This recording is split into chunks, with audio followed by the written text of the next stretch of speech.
This story happened to my sister back in 2012. She was a senior in high school, 17 years old, and she had about 3 months till she graduates.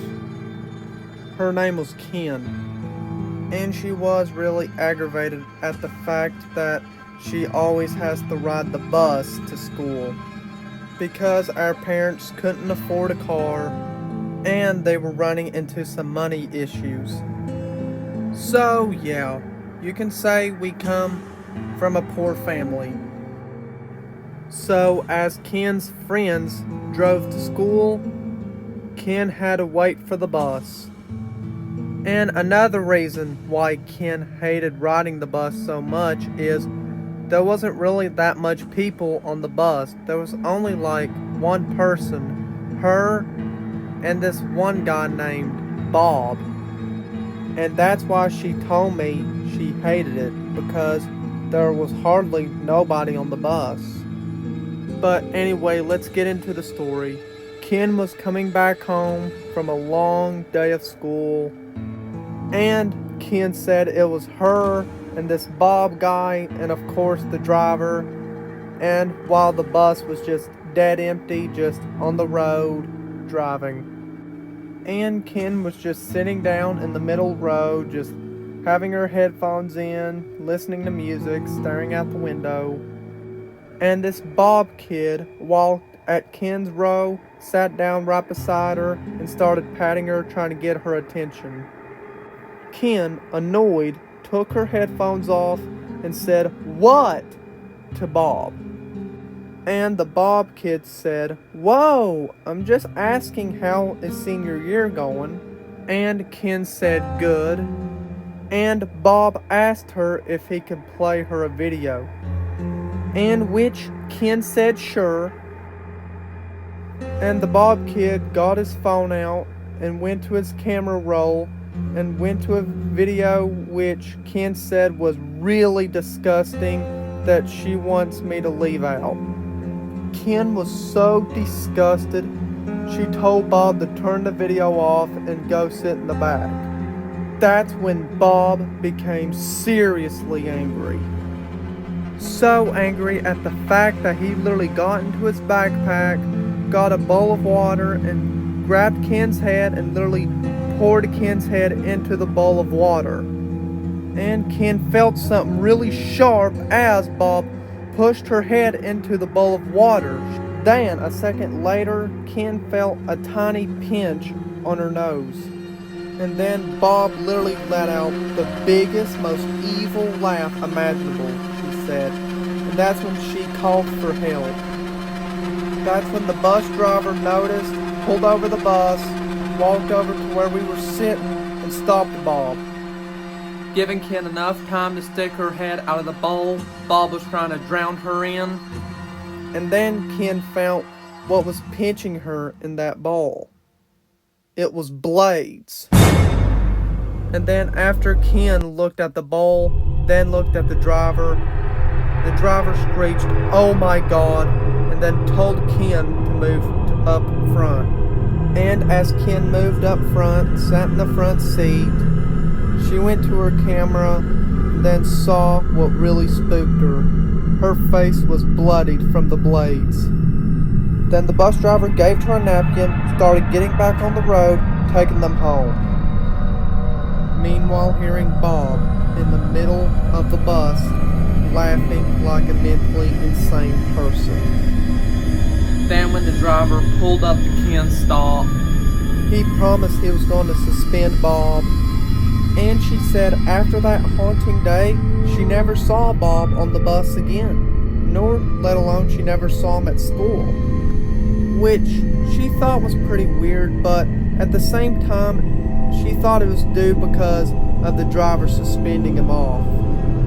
But yeah, Kim says she still has nightmares thinking about that day, that disturbing video, getting her face yanked in that bowl, almost feeling like she was getting ready to drown, feeling the blades, her face bleeding.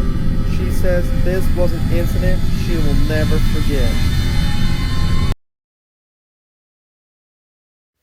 This is a really old story of mine, but it still gives me the creeps even thinking about it today. I was in 7th grade and 12 years old. I was coming back from a middle school trip. It was a camping trip. Me and the rest of the students and the teachers were on the bus heading home. It was late and dark too. It was like 11 p.m. when we started heading back. And me, I was just doing what everybody else was doing, was just trying to get some sleep. And 10 minutes later, while we were on the road, the bus started making a funny noise. And we started slowing down. Then the bus driver pulled over on the side of the road. Then that's when every kid started getting up, just seeing what was going on. Then the bus driver got out of his seat, went out of the bus, then went to go check the engine. Meanwhile, some kids started moaning, some kids started complaining, some kids even started getting headaches over it. Then a second later, the bus driver came back on the bus and told one of the teachers that the transmission went out. And that teacher let out a big, "Oh!" And then another teacher told all the kids to call their parents to let them know it'll be a while till we get home. Every kid on the bus was really annoyed and disappointed. And me, I was also annoyed. And at that point, I was thinking on texting my mom and telling her to tell my dad to come get me and that the bus was broke down. Then I also thought, she's probably asleep right now. She probably won't get my text till the morning. And my dad had to work late too. So I decided to text my dad and I explained everything what happened. And after I sent the message, I knew it was going to be a while for him to get it because we were off Wi-Fi. And he hardly doesn't read his messages. So after I got done texting Dad, I put my phone in my pocket, laid back down on the seat, and tried going to sleep. And as I laid back down on the bus seat, me and everybody on the bus heard something outside. It sounded like an old man laughing. And we were all confused. We were like, why would anybody be out here at this time of night and out in the middle of nowhere? There were no houses, no buildings, nothing. It was just the forest.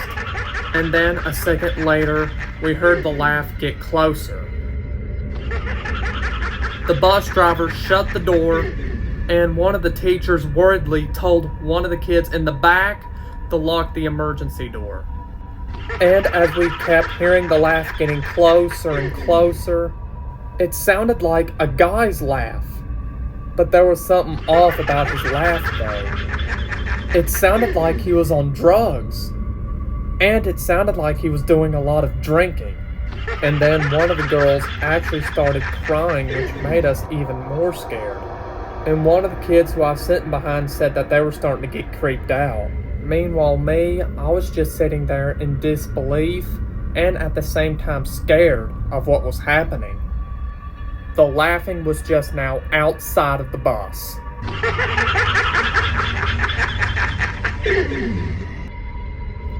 That's when one of the crying girls kept crying even more louder. One of the teachers actually tried to shush us, but that crying girl was just being too loud. Then another teacher said, just remain in our seats. I remember sitting down, really starting to get freaked out of what was happening. And then all of a sudden, something hit the bus window. I looked over to see what it was, and what I was looking at was a hand. I actually got startled and fell into the bus aisle, and a kid that I was sitting right beside of actually let out a scream. I laid there for 3 seconds in the bus aisle, and then the hand went away. Then I got back in my seat. Then I looked out the bus window. I couldn't see nobody. One of the teachers tiptoed to the back of the bus, and then when she got to the back, we heard a knock at the bus door. One of the teachers in the front shushed us, and one of the girls' crying started growing worse, as the knocking turned into a bang. And meanwhile, somebody on the other side saying, "Please open up." Then the crying girl screamed, "Go away." The banging and the crying only grew worse as it kept going on and on, as that guy outside of the bus screamed, "Open up." And as we heard that girl crying really loud now, and then eventually he stopped banging on the bus door, and one of the teachers said that they called the police, and the bus driver called the bus garage, and they were bringing a new bus. And after they said that, I checked my phone to see if my dad answered, and he never answered. And then after I put my phone up, there was like a 40-something-year-old man who crawled up on the hood, crawling his way to the windshield. And I can see clear as day of what he looked like. He was a man in his 40s, he had red hair, he was missing a front tooth, and he had a really skinny build, and he was wearing really nasty clothes. But it was his smile that was really freaking us out the most. His smile was so big. His teeth were yellow, he was missing a front tooth, and he had this really evil glare to his face. The man started beating at the bus windshield, making the whole bus scream. And while a few minutes as he was banging on the bus window, we heard him make that creepy laugh again. The whole bus was screaming really loud now. I was screaming loud too. I was screaming so loud like a girl. And as we were screaming, we heard the guy say, "Oh, come on, kids. I only want to play." But by some miracle, we heard a cop car in the distance. That's when we all felt relieved.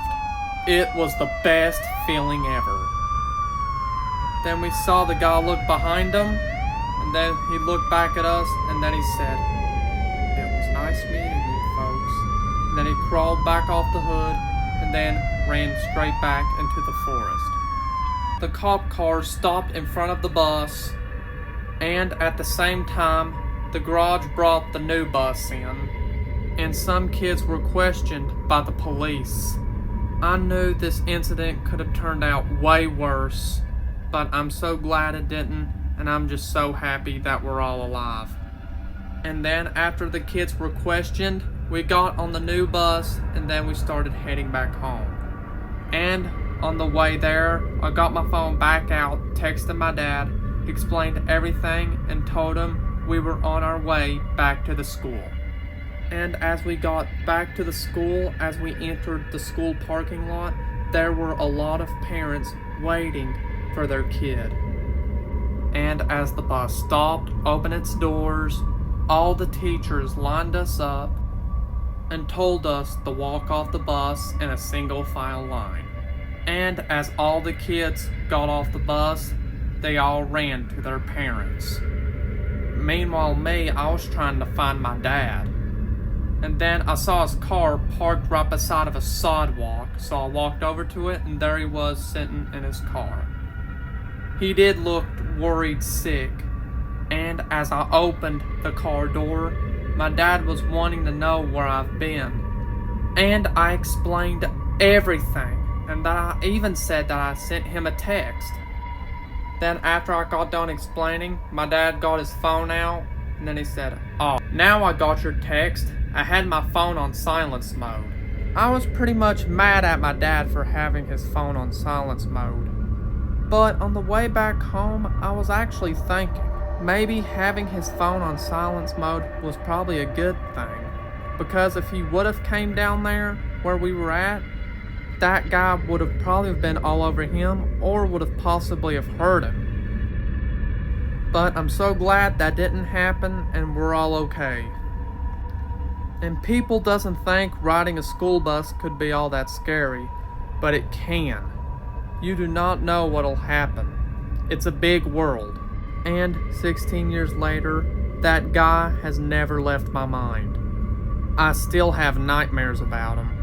But yeah, this story still scares me 16 years later.